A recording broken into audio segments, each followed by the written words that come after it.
If your scalp is feeling itchy or like there's a lot of buildup, maybe your ends are just feeling really dry, you could try Fable and Main's Amla Soothing Serum.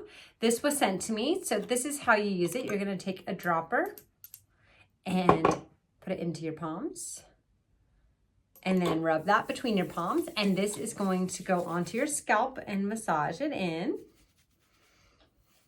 It has like a really nice, very soothing scent to it.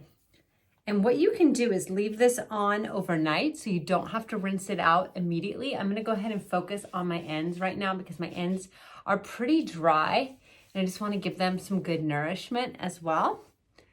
And that's it. And then when you go to shampoo and condition your hair, it will all rinse out. But even if you didn't, if you just wanted to kind of use this to add like a nice boost and hit of shine, you totally could and just kind of revive your hair and make it smell really, really good.